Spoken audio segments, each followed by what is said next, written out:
Hello, and welcome to my continuation of the Cryptid Spotlight. In this episode, I want to focus on El Chupacabra. This cryptid is near and dear to my heart, as I have actually seen this one for myself. El Chupacabra means the goat sucker in Spanish, which describes much of how it kills and what it normally preys on.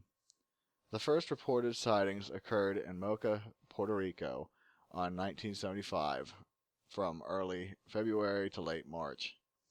Animals were found drained of blood with puncture wounds on their necks. Originally, these attacks were said to be the work of satanic cults, or the creature, as it was called then, El Vampiro de Mocha. On its first attack, it killed 15 cows, 3 goats, 2 geese, and a pig. The attack seemed to stop for a while until it started up again in 1995 in August. 8 sheep were found, drained of blood, but this time there was an eyewitness. Madeline Tolentino is the person who saw what happened and gave us the first description of what the chupacabra looked like. She described it as a reptile-like creature that has leathery, grayish-green skin. Madeline also said it had sharp spines running down its back and stood 3 to 4 feet tall. It is said to also have long, sharp claws and have the ability to fly. Reports also claim it has a form of telepathic powers, as well as the ability to hide within its environment. It drains its victims via 3 holes in a triangular pattern on the head, neck, or chest. While the chupacabra originally was located in Puerto Rico, sightings have spread to the United States, Russia, Chile, and the Philippines. Many claim the reason for the spans between attacks is due to the fact that the creature goes into a form of hibernation. Some also theorize that it remains hidden by living in a network of underground caves and tunnels.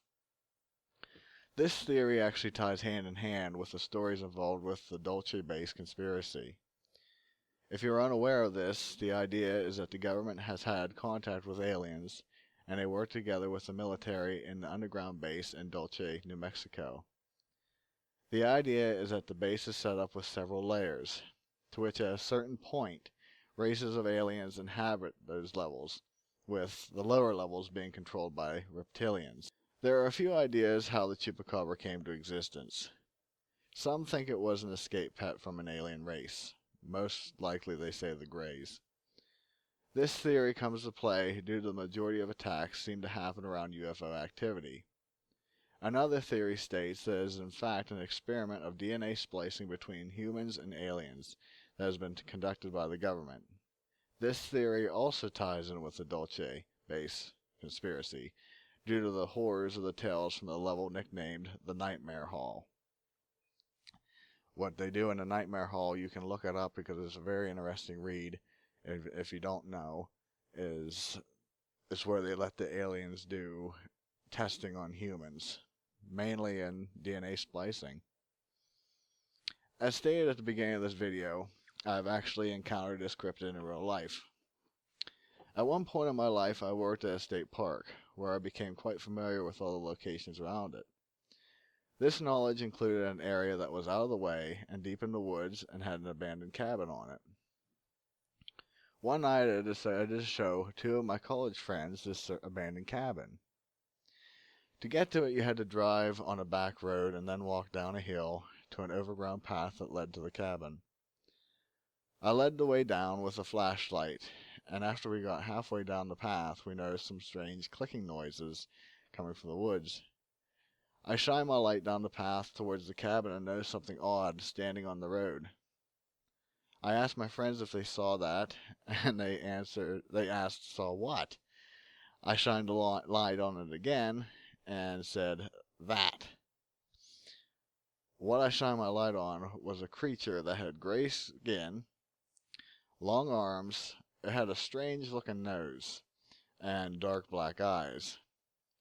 I didn't see a mouth, but it looked like it was almost what people think of when they think of a gray alien, which in light of this kind of ties in with the gray alien mixed with something idea. The difference was that it almost seemed to have wings, and as much as I hate to say this, I had enough look to see that it didn't seem to have any kind of genitals. At that point, they both said, "Let's get out of here." And so as I turned to go back to the car, my flashlight died. Both of them told me, "All right, this isn't funny, knock it off." And at the same time, I was sitting there beating on the flashlight trying to get it to light up, and I yelled at them and said, "It's not me doing it. I wouldn't do this."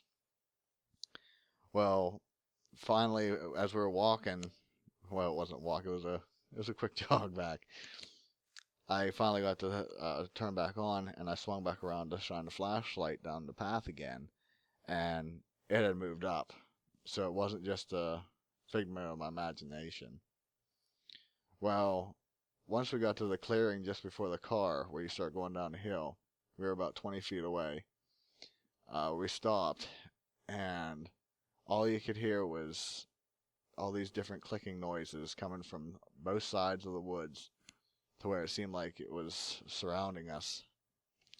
Well, needless to say, we got out of there.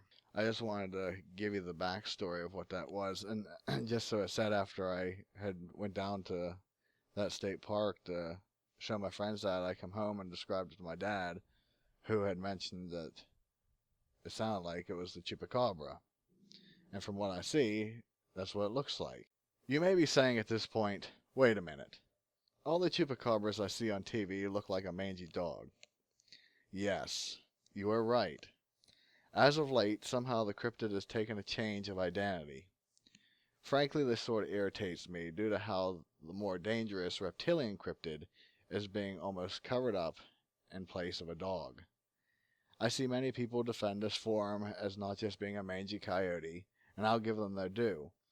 But that animal is not the Chupacabra.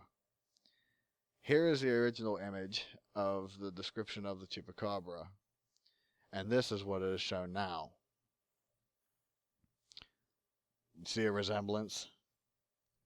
I hate to say this at the risk of sounding like an aluminum foil hat, but due to the skewing view of this cryptid, it seems to be trying to take the eye off of any Dolce ties.